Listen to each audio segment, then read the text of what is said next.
ప్రభునామానికి మహిమ కలుగును గాక. ప్రభు అయిన యేసుక్రీస్తు నామంలో చేరివచ్చిన దేవుని ప్రియులైన మీకందరికి కూడా వందనాలు తెలియజేస్తూ ఉన్నాను. ఈ కూడికలో ఉన్న దేవుని సేవకులందరికీ కూడా వందనాలు. అలాగే కూడిక నడిపిస్తున్న ప్రియులు సత్యనారాయణ అన్నకు కూడా వందనాలు తెలియజేస్తున్నాను. యెహోషువ గ్రంథంలో మనం 18వ అధ్యాయంలోంచి దేవుని వాక్యాన్ని చదువుకున్నాం. 18వ అధ్యాయంలో మరి 7 గోత్రాల వారికి స్వాస్థ్యం ఇంకా పొందలేని గోత్రాలని మాట్లాడుతూ, ఆ 7 గోత్రాల్లో నుంచి బెన్యామీను గోత్రము ఈ అధ్యాయంలో స్వాస్థ్యం పొందినట్లుగా వివరాలు వ్రాస్తూ వచ్చారనమాట. సో, వారి యొక్క స్వాస్థ్య భూమి ఎక్కడొచ్చింది? తర్వాత వారికి ఏమేం పట్టణాలొచ్చాయి? వారి సరిహద్దులేంటి? అనే వివరాలు ఇందులో వ్రాయబడ్డాయి.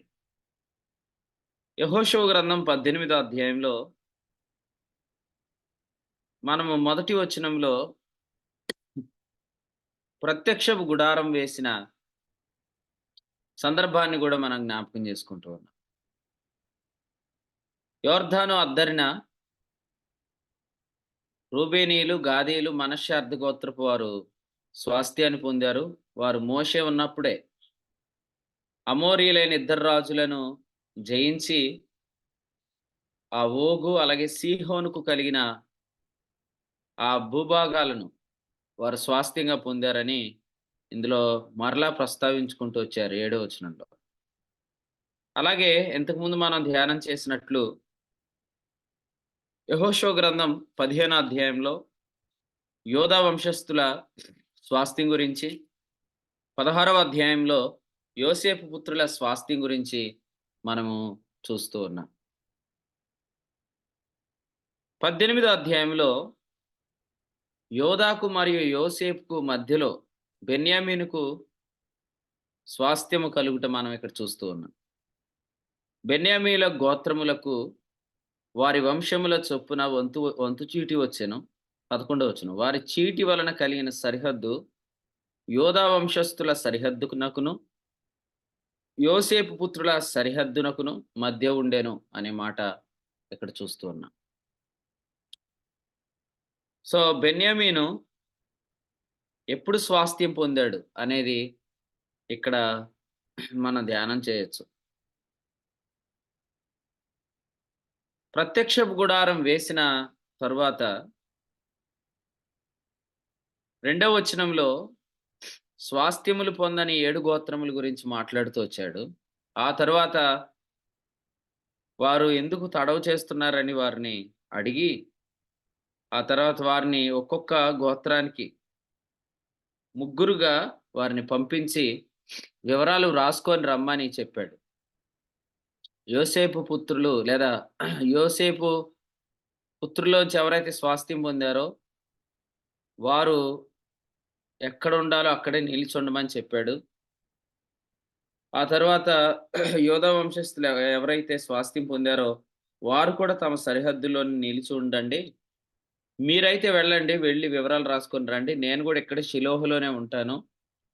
మీకు చీటీ వేసి మీ వంతుల చొప్పున మీకొచ్చిన చీటీల చొప్పున మీకు స్వాస్థ్యం ఇస్తానని యెహోషువ చెప్పాడు.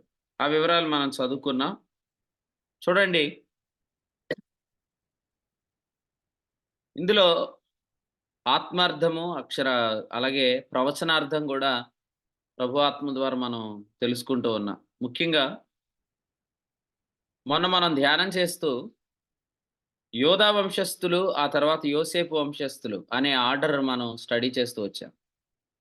ఆదికాండం 38వ అధ్యాయంలో మనము ముందుగా యోధాను గూర్చిన ప్రస్తావన చెప్పాడని, ఆ తర్వాత ఆదికాండం 39లో యోసేపును గూర్చిన ప్రస్తావన చెప్పాడని మాట్లాడుకుంటూ, క్రీస్తు లోకానికి రావటం గురించిన ప్రవచనార్థం, రెండవదిగా క్రీస్తులో నుండి అన్యజనులను ఆశీర్వదించుట అనే ప్రవచనార్థం. ఈ 2 విషయాలు కూడా అందులోంచి మనం ధ్యానం చేశాం. ప్రతి సందర్భాన్ని మనం చదువుతున్నప్పుడు ప్రభు మనల్ని ప్రేమించి, అందులో నుంచి ఆత్మీయ పాఠాలు మాత్రమే గాకుండా ప్రవచనార్థక సంగతులు కూడా జ్ఞాపకం చేస్తూ నేర్పిస్తూ ఉన్నారు.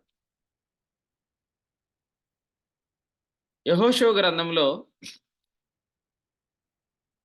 క్రీస్తులో నుండి అన్యజనుల ఆశీర్వాదం అనే అంశాన్ని మనం ధ్యానం చేస్తున్న తర్వాత, ముఖ్యంగా 17 అధ్యాయంలో మనం కొన్ని సంగతులు మనం నేర్చుకున్నాం.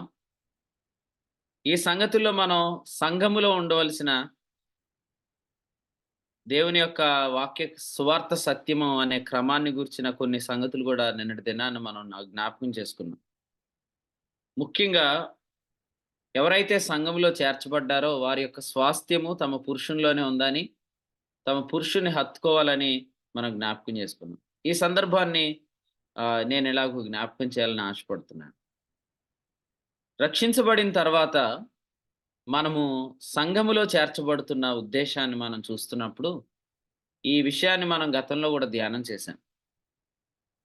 ఒక వ్యక్తి రక్షించబడిన తర్వాత సంఘములో చేర్చబడాల్సిన అవసరత ఏందంటే, సంఘములో చేర్చబడుతున్నాడంటేనే అర్థమేందంటే, రక్షించబడిన విశ్వాసికి స్వాస్థ్యం ఉన్నది. అంటే ప్రస్తుత జీవితం ఉన్నది. కాబట్టి జీవితాన్ని గూర్చిన నిరీక్షణను బట్టి అతడు సంఘములో చేర్చబడుతున్నాడు అనే విషయాన్ని మనం జ్ఞాపకం చేసుకున్నాం.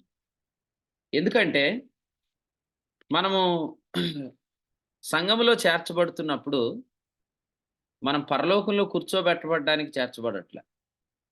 రక్షించబడినప్పుడే మనము నీతిమంతులుగా తీర్చబడుతున్నాం. పరిశుద్ధాత్మ చేత ముద్రించబడుతున్నాం. బాప్తిస్మం పొందినప్పుడు మనం సంఘములో చేర్చబడుతున్నప్పటికే అంతకుముందే మనం నీతిమంతులుగా తీర్చబడ్డాం. అంతకుముందే మనం పరిశుద్ధాత్మ చేత ముద్రించబడ్డాం. మరి సంఘములో ఎందుకు చేర్చబడుతున్నామంటే, సంఘములో చేర్చబడటానికి గల కారణం పరిశుద్ధాత్మను పొందిన మనం, రక్షణ పొందిన మనం, పరలోకమందు కూర్చోబెట్టబడిన మనం, క్రీస్తునందున్న జీవాన్ని గూర్చిన వాగ్దానాన్ని బట్టి, క్రీస్తునందున్న జీవాన్ని గూర్చిన నిరీక్షణను బట్టి, అనగా క్రీస్తునందున్న స్వాస్థ్యాన్ని బట్టి మనం సంఘంలో చేర్చబడుతున్నాం. చాలామంది చాలా సార్లు చెప్పుకున్నట్లు వారికున్న ఆలోచన, అభిప్రాయం ఏందంటే, బాప్తిస్మము ద్వారా మనం సంఘంలో చేర్చబడుతున్నాం అనే దానికంటే, బాప్తిస్మం ద్వారా మనం దేవుని పిల్లలమవుతున్నాం అని అనుకుంటున్నారు. బాప్తిస్మం ద్వారా మనం దేవుని పిల్లలమైతే, అప్పుడు దేవుని యొక్క మందిరం అని పిలువబడుతున్న సంఘం ఎలాంటిదంటే, ఒక వ్యక్తి మందిరంలోకొస్తే నీతిమంతుడవుతాడు. అంటే మందిరంలో చేర్చబడితే నీతిమంతుడవుతాడు అనే ఆలోచన అందులో ఉంది. కానీ మందిరము అనేది, సంఘము అనేది తిమోతికి రాసిన మొదటి పత్రిక 3:15లో చెప్పినట్లుగా, మందిరము లేదా దేవుని సంఘం అనేది అది నీతిమంతులు, పరిశుద్ధులు అని పిలువబడుతున్న సమూహం. కొలస్సీలకు రాసిన పత్రిక మొదటి అధ్యాయం మొదటి వచనంలో, క్రీస్తునందు విశ్వాసులైన వారు పరిశుద్ధులు, ఆ పరిశుద్ధులే దేవుని సంఘం అని రాశాడు. కొరింథీయులకు రాసిన మొదటి పత్రిక మొదటి అధ్యాయం మొదటి వచనం నుండి మనం పరిశీలిస్తున్నప్పుడు రెండవ వచనంలో, కొరింథీలోనున్న దేవుని సంఘము అనగా క్రీస్తు యేసునందు పరిశుద్ధ పరచబడిన వారై పరిశుద్ధులుగా ఉండుటకు పిలువబడిన వారు. అంటే పరిశుద్ధులయ్యాక వారు సంఘము అని పిలువబడ్డారు. కాబట్టి పరిశుద్ధులు, నీతిమంతులు, సంపూర్ణులు వారు బాప్తిస్మం ద్వారా సంఘంలో చేర్చబడ్డారు. సంఘములో చేర్చబడటానికి గల ముఖ్య కారణం ఏంటంటే, మాకు స్వాస్థ్యం ఉంది అని మనం ఒప్పుకోవటమే. చూడండి, హెబ్రీయులకు రాసిన పత్రికలో నుంచి ఈ విషయాన్ని మనం గతంలో నేర్చుకున్నాం. 3వ అధ్యాయం మొదటి వచనాన్ని ఒకసారి చదువుదాం. హెబ్రీయులకు రాసిన పత్రిక 3:1. హెబ్రీ పత్రిక 3వ అధ్యాయం మొదటి వచనం చదువు. ఇందువలన పరలోక సంబంధమైన పిలుపులో పాలు పొందిన పరిశుద్ధ సహోదరులారా, మనము ఒప్పుకున్న దానికి అపోస్తలుడును ప్రధాన యాజకుడైన యేసు మీద లక్ష్యముంచుడే. ఇక్కడ మనము ఒప్పుకొనిన దానికి అపోస్తలుడు అన్నాడు. మనం ఏం ఒప్పుకున్నాం? ఇక్కడ నుంచి నేను మా వాక్యం చెప్తూ అప్పుడు జ్ఞాపకం చేశాను. మనం ఏం ఒప్పుకున్నాం అంటే, హెబ్రీయులకు రాసిన పత్రిక 10వ అధ్యాయము వచనం 34 చూడండి. హెబ్రీయులకు రాసిన పత్రిక 10వ అధ్యాయం వచనం 34. ఏలయనగా మీరు ఖైదులో ఉన్న వారిని కరుణించి, మీకు మరీ శ్రేష్టమైనదియు స్థిరమైనదినైన స్వాస్థ్యమున్నదని ఎరిగి, మీ ఆస్తి కూలిపోవుటకు సంతోషముగా ఒప్పుకొంటిరి. చూడండి, స్వాస్థ్యం ఉన్నదని ఎరిగి ఒప్పుకొంటిరే అన్నాడు. బాప్తిస్మము దగ్గర మనం ఒప్పుకున్న ఒప్పుకోలు ఏంటంటే, యేసు ప్రభు అని ఒప్పుకున్న ఒప్పుకోలు కాదు. రక్షణ దగ్గర మనం యేసు ప్రభు అని ఒప్పుకుంటాం. రక్షించబడినప్పుడు మనం ఒప్పుకోలేందంటే రోమా 10:9. బాప్తిస్మం దగ్గర మనం ఒప్పుకోలేందంటే యేసు ప్రభు అని ఒప్పుకోవడం కాదు. బాప్తిస్మం దగ్గర యేసు ప్రభు అని ఒప్పుకున్న మనకు, అంటే రక్షించబడిన మనకు క్రీస్తులో స్వాస్థ్యం ఉందని మనం బాప్తిస్మం పొందుతున్నాం. నేను మళ్ళీ అడుగుతున్నాను మిమ్మల్ని. బాప్తిస్మం తీసుకునేవారు సంఘములో ఎవరైతే చేర్చబడుతున్నారో, వారు ఎప్పటి జీవాన్ని గురించిన నిరీక్షణ బట్టి చేర్చబడుతున్నారా? రాబో జీవాన్ని గురించిన నిరీక్షణ బట్టి సంఘంలో చేర్చబడుతున్నారు? వాస్తవంగా వాక్య ప్రకారం చెప్పండి. ఇప్పటి జీవాన్ని గురించిన నిరీక్షణ బట్టి సంఘంలో చేర్చబడాలా? రాబో జీవాన్ని గురించిన నిరీక్షణ బట్టి సంఘంలో చేర్చబడాలా? ఇప్పుడు ఇప్పటి జీవాన్ని జీవాన్ని జీవాన్ని బట్టి ఇప్పటి జీవాన్ని గురించిన నిరీక్షణ. స్వాస్థ్యం అంటే ఇప్పటి జీవాన్ని గురించిన నిరీక్షణ. ఎందుకంటే సంఘము యొక్క వ్యవధి మనం చూస్తున్నప్పుడు రక్షించబడిన తర్వాత సంఘంలో చేర్చబడతాం. యేసు ప్రభు వచ్చేంత వరకు సంఘం ఉంటది. కాబట్టి మనం రక్షించబడి యేసుక్రీస్తు ప్రభు వచ్చేంత వరకు ఇప్పటి జీవం. యేసు ప్రభు వచ్చాక మనం రాబో జీవంలోనికి ప్రవేశిస్తాం. కాబట్టి సంఘము అనేదే ఇప్పటి జీవాన్ని గురించి నిరీక్షణ. నేను మరలా చెప్తున్నాను. ఇది ఎప్పుడు చెప్పానో సోమవారం చెప్పినట్టున్నాను. ఉదాహరణకి సంఘ ఇప్పటి జీవాన్ని గురించి నిరీక్షణ అనేది క్రైస్తవ భక్తిలో లేకపోతే ఏం జరిగింది చెప్పండి? ఇప్పటి జీవాన్ని గురించిన నిరీక్షణ, ఇప్పటి జీవమును గురించిన వాగ్దానం క్రీస్తులో లేకపోతే ఏం జరుగుతుందని చెప్పుకున్నాం. రీసెంట్గానే చెప్పాను, ఇది చాలాసార్లు చెప్పుకున్న సంగతే. ఫర్ ఎగ్జాంపుల్, క్రీస్తులో ఇప్పటి జీవాన్ని గురించి నిరీక్షణ లేదు. క్రీస్తులో ఇప్పటి జీవమును గురించిన వాగ్దానం లేదు. అటువంటి సమయంలో ఏం జరుగుతుంది? స్వాస్థ్యం అనుభవించలేము. వాస్తవాన్ని సంపాదించుకోవాలి. ఓకే, ఇంకా క్రీస్తులో ఇప్పటి జీవాన్ని గురించిన వాగ్దానమే లేదు. క్రీస్తులో ఇప్పటి జీవాన్ని గురించిన నిరీక్షణే లేదు. అప్పుడు ఎప్పటి జీవం విషయంలో విశ్వాసంతో జీవించలేము, శరీరంతో జీవిస్తాం. ఓకే అండి. తిరిగి అప్పుడు మరలా ధర్మశాస్త్రం దగ్గరికి వెళ్తాం. రైట్. వెరీ జీవితం. రీసెంట్ గా చెప్పుకున్నాం, తిమోతి పత్రికలో చెప్పుకున్నాం ఇది. భక్తి ఆక్షేపించబడుతుంది. భక్తి ఆక్షేపించబడింది. తిమోతికి రాసిన మొదటి పత్రిక 4వ అధ్యాయం. అసలు చాలా సార్లు చెప్పాను. అసలు రీసెంట్ గా 2 రోజుల క్రితమే చెప్పాను ఈ మాట. తిమోతికి రాసిన మొదటి పత్రికలో 4వ అధ్యాయము వచనం 8లో దైవభక్తి ఇప్పటి జీవములోను రాబో జీవములోను వాగ్దానంతో కూడిందని చెప్తూ, 3వ అధ్యాయం వచనం 16లో నిరాక్షేపముగా దైవభక్తి అన్నాడు. అసలు క్రైస్తవ్యం అనేది ఆక్షేపణకు చెందేది కాదు. ఎందుకంటే క్రైస్తవ్యంలో ఇప్పటి జీవాన్ని గురించిన వాగ్దానం ఉంది. అసలు క్రైస్తవ్యాన్ని ఎలా చేసేసారంటే, మొన్న దండగారిలో వర్తమానం ఇది, ఆదివారం దండగారిలో చెప్పిన వర్తమానం, వెరీ రీసెంట్ మెసేజ్ ఇది. క్రైస్తవ్యాన్ని ఎలా ప్రకటిస్తున్నారంటే, మీరు నమ్మితే పరలోకం వెళ్తారు, నమ్మకపోతే నరకానికి వెళ్తారు. అంటే భవిష్యత్తు గురించే చెప్తున్నారు క్రైస్తవ్యం చెప్తూ. కొంతమంది కూడా కదిపి ప్రశ్నలు అడుగుతున్నారు. ఎట్లా అడుగుతున్నారు?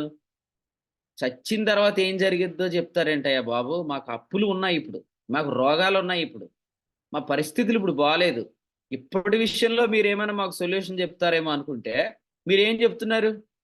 నేను మన దండగారిలో వర్తమానం చెప్తూ కూడా ఇంచరం ప్రసాదాన్ని కూడా జ్ఞాపకం చేశాను మీకు, సువార్త యాత్రలో విషయం చెప్తూ. తిమోతికి రాసిన పత్రిక ప్రకారం ఈ క్రైస్తవ్యము అనే సువార్త అనే దైవభక్తి అనే ప్రకటన ఇప్పటి జీవాన్ని గూర్చిన నిరీక్షణతో కూడింది కాకపోతే, క్రీస్తులో ఇప్పటి జీవాన్ని గూర్చిన వాగ్దానమే లేకపోతే, ఈ భక్తి ఖచ్చితంగా ఆక్షేపణకు గురైద్ది. నేను ఇలా చెప్తాను, ప్రపంచంలోన ఏ మతమైనా ఆక్షేపణగా గురవుతుంది వాస్తవం చెప్పాలంటే. ఎందుకంటే అది ఎప్పటి జీవాన్ని గురించి నిరీక్షణ కలిగించదు.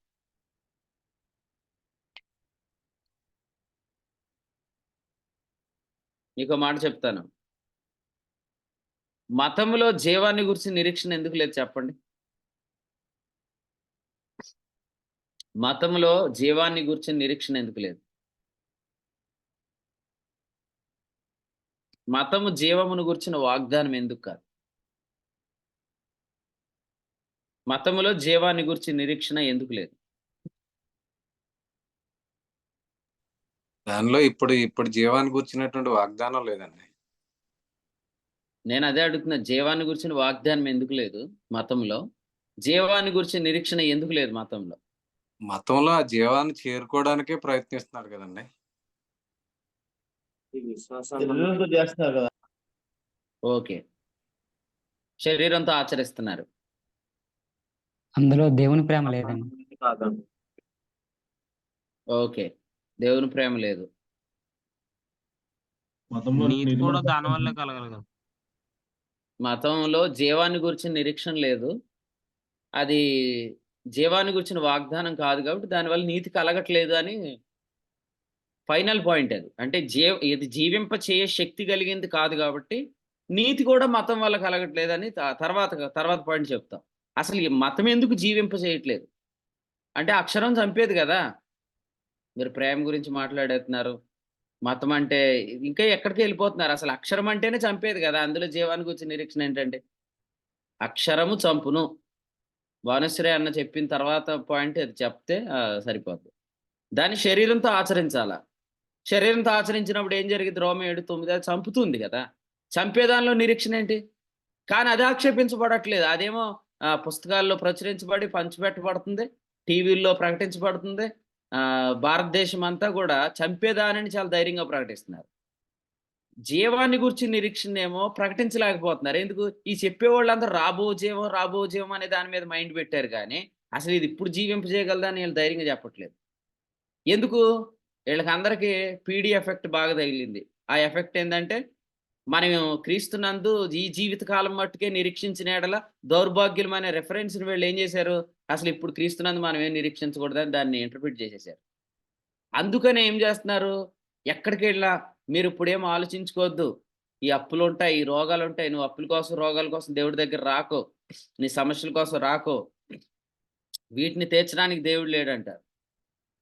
ఎవరు చెప్పారు మీకు అట్లా అని? నేను ఒకటి చెప్తాను. రాబో జీవము అనేదే ఒకవేళ కాన్సెప్ట్ అయితే, క్రిస్టియానిటీలో ఉన్న కాన్సెప్ట్ అయితే, what is the purpose of the church? అసలు సంఘం యొక్క అవసరత ఏంటి? ఇది పెద్ద కామెడీ అన్నమాట.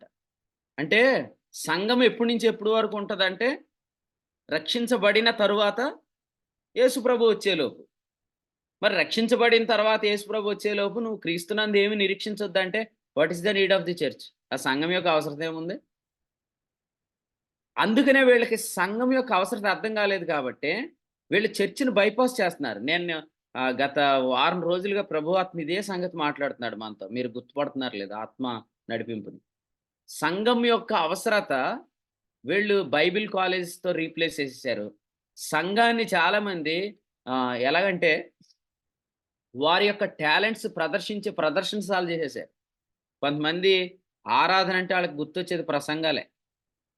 ఆరాధన అంటే మనం కూడి వస్తాం, ప్రభు బల్ల తీసుకుంటాం, ప్రభువుని జ్ఞాపకం చేసుకుంటాం, ప్రభువే మధ్యలో ఉంటాడు. ఈ టైపు వాళ్ళు ఆలోచించరు. వాళ్ళ ఆలోచన ఏంటంటే రేపు ప్రార్థన ఉందా, రేపు ఏం ప్రసంగం చెప్పేయాలి, రేపు రాత్రి మీటింగ్ ఉందా, రేపు ఏం చెప్పాలి. అంటే వీళ్ళు వాళ్ళ యొక్క టాలెంట్స్ ప్రదర్శించుకునే ప్రదర్శనశాలగా మందిరాలు అయిపోయింది. మరికొంతమందికి మందిరాలు ఎట్లయినాయి అంటే అవి ఒక బైబిల్ కాలేజీలాగా అయిపోయినాయి. కానీ తెలుసుకోండి, సంఘము అంటే అర్థం ఏంటంటే రక్షించబడటానికి మనం చేర్చబడేది కాదు, రక్షించబడిన తర్వాత చేర్చబడుతుంది. సంఘం అనేది ప్రభు వచ్చాక ఉండదు, ప్రభు వచ్చే వరకే ఉంటుంది. అంటే మనం మర్త్యదేహంలో ఉన్నంత వరకే సంఘం ఉంటుంది. పరిశుద్ధాత్మ చేత మనం ముద్రించబడినంత వరకే సంఘం ఉంటుంది. ఈ కాలంలో ఎందుకు సంఘం అవసరం? ఎందుకంటే ఇప్పటి జీవం అనుభవించేది ఈ టైంలోనే కాబట్టి చర్చెస్ అనేవి ఇప్పటి జీవం విషయంలో మనకు నిరీక్షణ కలిగించాలి. ఇందాక దేవుని సేవకులు ప్రార్థన చేసినట్లుగా ఈ హోప్ కూడిక మనకి విస్తారమైన నిరీక్షణ కలిగిస్తుంది అన్నారు కదా! అదే నేను చెప్తున్నాను. సంఘం అనేది నిరీక్షణ ద్వారంగా ఉండాల. సంఘంలో చేర్చబడుతుంది మనం పాపాలు కడుక్కోవడానికి కాదు. పాపములు కడిగిబడ్డాయి అనే నిశ్చయత పొందుకోవడానికి. సంఘంలో మనం చేర్చబడుతుంది నీతిమంతులు అవ్వటానికి కాదు. నీతి అను మైమరువు పొందుకోవడానికి. ఎఫెసీ 6:18. మన సంఘాల మీద కూడా ధైర్యంగా మనం ఇట్లాంటి బోర్డులు రాయాలి. ఏమనంటే, ఇక్కడికి రండి నీతిమంతులనే నిశ్చయత పొందుకుంటారు. సో, చర్చ్ అనేది మన యొక్క మనస్సాక్షిని కడిగే స్థలం. అందుకనే సంఘాన్ని ఏమంటాడంటే గలతీ 6:10లో విశ్వాస గృహము అని చెప్తూ, రెండవదిగా అందులో గృహ నిర్వాహకత్వం ఉంది అని తిమోతి మొదటి పత్రిక 1:3లో చెప్తూ, ఆ గృహ నిర్వాహకత్వం ఏందంటే తిమోతి మొదటి పత్రిక 1:5లో చెప్తాడు, మనస్సాక్షిని శుద్ధి చేయటం అంటాడు. అసలు ఇలా రాయాలన్నమాట. ఈ సంఘము ఏమిటి? ఏ సంఘములో ఏం జరుగుతుంది? మొన్న తాళ్ళరేవులో చెప్పారుగా దేవుని సేవకులు. సో, ఈ సంఘం ఏంటంటే, ఇక్కడ మనస్సాక్షి కడగబడుతుంది అని చెప్పబడాల. ఇప్పుడు నేను మిమ్మల్ని అడుగుతాను. మనస్సాక్షి కడగబడేది రాబో జీవం విషయంలో నిరీక్షణ కోసమా? ఎప్పుడు జీవంలో నిరీక్షణ కోసమా చెప్పండి? మనస్సాక్షి కడగబడేది రాబో జీవం విషయంలో నిరీక్షణ కోసమా? ఎప్పటి జీవం విషయంలో నిరీక్షణ కోసమా? ఇప్పుడు జీవమే అండి. ఇప్పుడు జీవం. ఇప్పుడు జీవమే. ఎందుకంటే మీరు తీతు పత్రిక 3వ అధ్యాయం 5, 6 వచనాలు చదివితే, ఇప్పుడు జీవాన్ని గురించి నిరీక్షణ కలిగిస్తుంది ఎవరు మనకి? పరిశుద్ధాత్ముడు. పరిశుద్ధాత్ముడు ఎలా మనలో పనిచేస్తాడు? మనస్సాక్షి ద్వారా. నీతి అను మైమరువు కలిగితేనే పరిశుద్ధాత్ముడిని మనము పొందుకుంటాం కాదు. కాదు. హృదయ పవిత్రత పొందుకుంటేనే పరిశుద్ధాత్మను పొందుకుంటాం. మనస్సాక్షి పవిత్రత పొందితేనే ఆత్మ నడిపింపు పొందుకుంటాం. పరిశుద్ధాత్మనేమో హృదయ పవిత్రత ద్వారా పొందుకున్నాం. పరిశుద్ధాత్మ యొక్క నడిపింపు ఏమో మనస్సాక్షి పవిత్రత ద్వారా పొందుకుంటాం. హృదయ పవిత్రత ఏమో నాటటం, మనస్సాక్షి పవిత్రత ఏమో నీళ్లు పోయటం. నాటేది ఒకసారే, నీళ్లు పోసేది ప్రతిరోజు. స్నానం చేసేది ఒకసారే, కాళ్ళు కడుక్కునేది ప్రతిరోజు. పరిశుద్ధాత్మను పొందేది ఒకసారే, పరిశుద్ధాత్మ నడిపింపు ప్రతిరోజు. సో, అందుకనే మనం బాప్తిస్మం పొందింది ఎందుకంటే మాకు స్వాస్థ్యం ఉందా అనే నమ్మకంతో. నేను మళ్ళీ అడుగుతాను. బాప్తిస్మం పొందిన తర్వాత మనం ఏ సంఘంలో చేర్చబడ్డామో ఆ సంఘంలోనే ఉండాలా? ఇక్కడ బాప్తిస్మం పొంది ఏ సంఘంలో అన్నా మనం తర్వాత షిఫ్ట్ అవ్వచ్చా? లేదా షిఫ్ట్ అయిన ప్రతిసారి అక్కడ బాప్తిస్మం పొందాలా? కాదని చెప్పేస్తారు మీరు. ఎందుకంటే ఇది సిల్లీ క్వెషన్. కానీ నేను అడిగేది కొంచెం ఆలోచించి చెప్పండి. ఇప్పుడు మనం ఇక్కడ బాప్తిస్మం పొందాం ఒక సంఘంలో. ఓకే. రాజమండ్రిలో సంఘంలో బాప్తిస్మం పొంది సంఘంలో చేర్చబడ్డాం. ఇప్పుడు మనం ఆ తర్వాత ఏ సంఘంలో చేర్చబడ్డామో ఆ సంఘంలోంచి వేరే సంఘంలోకి మారొచ్చా? ఎందుకు మారాలి? మారొచ్చు. అక్కడ మనస్సాక్షి కడగబడట్లేదు అనుకో, మనస్సాక్షి కల్మషంతో వస్తుందంటే అక్కడి నుంచి మారిపోవచ్చు మనం. మారిపోవచ్చు కాదన్న, ఖచ్చితంగా మారిపోవాలంతే. మారిపోవాలి. ఎందుకంటే మనం అసలు సంఘంలో ఎందుకు చేర్చబడ్డాం? ఇప్పటి జీవాన్ని గురించి నిరీక్షణ కోసం. అసలు నిరీక్షణే కలగట్లేదు కదా! మనం వెళ్ళినప్పుడల్లా కత్తిపొడి చంపేస్తున్నట్టు అక్షరం పెట్టి చంపేస్తున్నారనమాట. ఓ దేవుని సేవకుడు అన్నాడు, మన శత్రువులందరిలో భయంకరమైన శత్రువులు ఏళ్ళే అన్నాడు. ఎందుకంటే మన శత్రువుల్లో కొంతమంది మనల్ని ఒక్క దెబ్బలో లేపేస్తారనమాట. కానీ వీళ్ళు రోజు కొంచెం చంపుకుంటూ వెళ్ళిపోతారంట. ఎందుకంటే ఈరోజు వస్తాం, ఈ టీచింగ్ వింటాం, విన్న తర్వాత అక్షరం బోధిస్తారు, అక్షరమే మనల్ని చంపిద్ది. మళ్ళీ వెళ్తాం, మళ్ళీ వస్తాం, మళ్ళీ అక్షరం వింటాం, మళ్ళీ చచ్చిపోతాం. నిన్న సీజీ మాణిక్యం అన్న చాలాసేపు నంద్యాల నుంచి మాట్లాడుతూ ఇదే విషయాన్ని ప్రస్తావిస్తే ఇలా చెప్పాడు. మీరు చెప్తున్నట్టు అన్న, ఈరోజు మందిరానికి వెళ్ళే వాళ్ళే ఎక్కువ చచ్చిపోతున్నారన్న అని చెప్పాడు అనమాట. నిన్న ఒక న్యూస్ రాత్రి వింటుంటే చాలా విచిత్రంగా ఉంది. నిన్న రాత్రి ఒక ఆయన ఒక చోట వాక్యం చెప్పడానికి వెళ్తూ బస్ యాక్సిడెంట్లో చనిపోయాడు. ఆయన పాంప్లెట్ ఆల్రెడీ రిలీజ్ చేసేసారు. ఆయన పాంప్లెట్ ఆల్రెడీ పబ్లిసిటీ చేసేసారు. ఈ రాత్రి మీటింగ్కి వెళ్తున్నాడు ఆయన. వెళ్తూ బస్ యాక్సిడెంట్లో చనిపోయాడు. ఇలాంటి ఇన్సిడెంట్లు చూస్తున్నప్పుడు చాలా మందికి ఏమనిపిస్తుందంటే, అసలు వాక్యం చెప్పే వాళ్ళకే ఈ ప్రొటెక్షన్ లేదా, 91వ కీర్తనలోని సంరక్షణ లేదా అని డౌట్ వచ్చేస్తుందన్నమాట.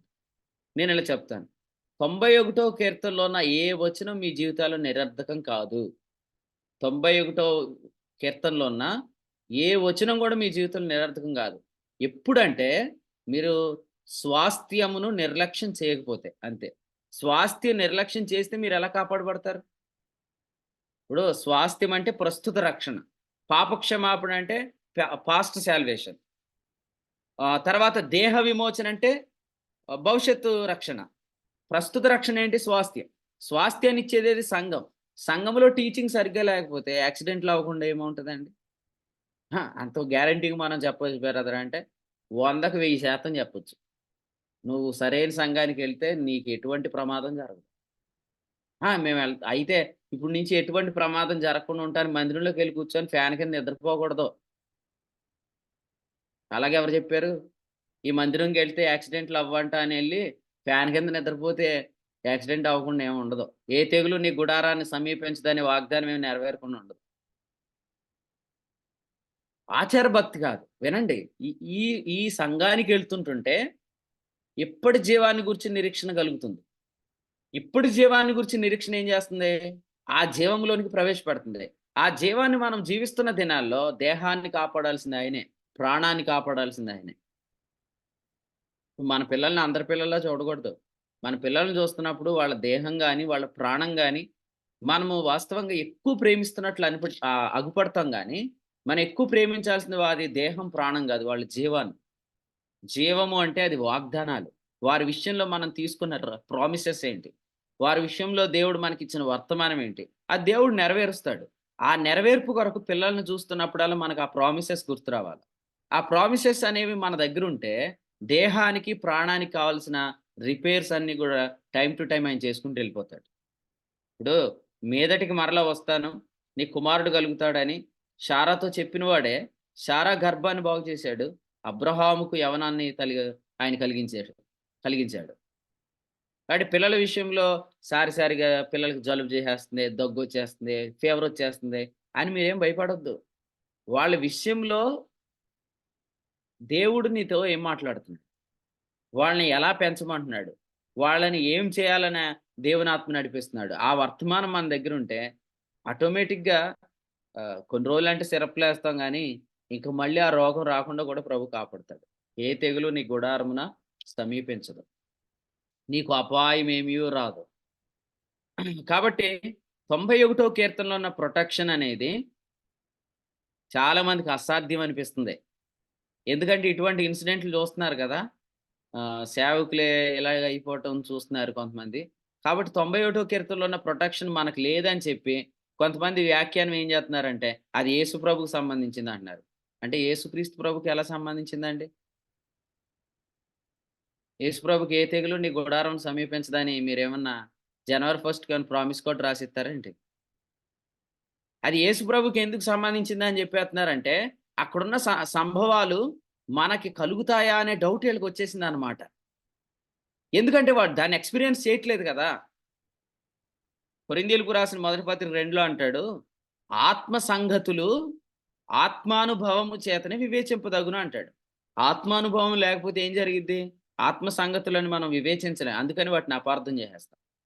91వ కీర్తనలో ఉన్నది మీ స్వాస్థ్యం. 91వ కీర్తనలో ఉన్నది నా స్వాస్థ్యం. నువ్వు స్వాస్థ్యాన్ని నిర్లక్ష్యం చేస్తున్నావు కాబట్టి నీకు భద్రత లేదు. చెడు తలంపుల నుంచి, చెడ్డ కార్యాల నుంచి, మోసం చేసే వ్యక్తుల నుంచి, అపాయకరమైన పరిస్థితుల నుంచి, అనారోగ్యాల నుంచి నీకు కాపుదల ఎందుకు లేదంటే నువ్వు స్వాస్థ్యం నిర్లక్ష్యం చేస్తున్నావు. ఇంకోటి చెప్పమంటారా? అసలు 91వ కీర్తన ఎంత విలువైందో ప్రభువుకి తెలుసు కాబట్టే మీలో ఎంతమంది స్వాస్థ్యం నిర్లక్ష్యం చేస్తున్నారో వాళ్ళకి శ్రమలు వచ్చేస్తాయి తర్వాత. పేతురు రాసిన మొదటి పత్రిక 1వ అధ్యాయం 5వ వచనం తర్వాత 6వ వచనం చదవండి. స్వాస్థ్యం పొందిన వాళ్ళేమో ఆనందంగా బ్రతుకుతారు, స్వాస్థ్యం నిర్లక్ష్యం చేసిన వాళ్ళేమో పేతురు మొదటి పత్రిక 5:9లో చెప్పినట్లు శ్రమలు గుండా వెళ్తారు. ఈ విషయాన్ని మనము మరలా జ్ఞాపకం చేసుకోండి. నేను మళ్ళీ అడుగుతున్నాను మిమ్మల్ని, ఎవరన్నా చెప్పండి, స్వాస్థ్యం పొందితే ప్రభు కొరకు శ్రమ పడతామా? స్వాస్థ్యం నిర్లక్ష్యం చేస్తే ప్రభు కొరకు శ్రమ పడతామా? స్వాస్థ్యం పొందితేనే ప్రభు కొరకు ప్రయాసపడగలం. స్వాస్థ్యం పొందితే ప్రభు కొరకు శ్రమ పడతామా? స్వాస్థ్యం నిర్లక్ష్యం చేస్తే ప్రభు కొరకు శ్రమ పడతామా? స్వాస్థ్యం పొందితేనేనండి. స్వాస్థ్యం పొందితే. మళ్ళీ అడుగుతున్నాను, స్వాస్థ్యం పొందితే శ్రమల పాలవుతామా? స్వాస్థ్యం నిర్లక్ష్యం చేస్తే శ్రమల పాలవుతామా? స్వాస్థ్యం నిర్లక్ష్యం చేస్తేనే. సో ప్రభు కొరకు శ్రమ వేరు, శ్రమలు వేరు. మీకు వచ్చిన కష్టాలన్నీ దేవుని కొరకు కష్టపడుతున్నానని చెప్తే మరి లోకస్తులకి ఇయే కష్టాలు. పొద్దున్న లేచింది మొదలుకొని గిన్నెలు ఇసురుకోవటం, ఏదుంటే అది కింద పడేయటం, ఫోన్లు పగలు కొట్టేసుకోవటం, ఇదంతా మళ్ళీ ఎట్లా మారుస్తారంటే, నేను ప్రభువుని ఈ మధ్యలో హోప్ మీటింగ్లో జాయిన్ అవుతున్నాను కదా, సాతాను శోధించేస్తున్నాడు అని అనుకోకండి. ఓకే, ఇవి సూచనలు కాదు, దయచేసి వినండి. సాతాను వలనైన శ్రమలు మన స్వాస్థ్యం నిర్లక్ష్యం చేస్తే వస్తాయి. ప్రభువు కొరకు ప్రయాసపడుట స్వాస్థ్యాన్ని మనం లక్ష్యం చేస్తే వస్తాయి. కాబట్టి మనం చాలా తేటగా వింటూ ఉన్నాం. సో సంఘములు ఎందుకు చేర్చబడాలి?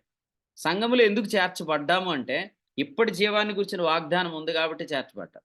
ఒకవేళ ఆ సంఘములో ఇప్పటి జీవాన్ని గురించిన వాగ్దానాన్ని బట్టి చేర్చబడ్డాక, ఎప్పటి జీవాన్ని గురించిన నిరీక్షణ అక్కడ ఉన్న బోధ వల్ల మనకు కలగకపోతే వెంటనే మనం సంఘం మారాల. ఎందుకు మారాలో? సంఘం డినామినేషనా? సంఘం అనేది ఒక మత వ్యవస్థ.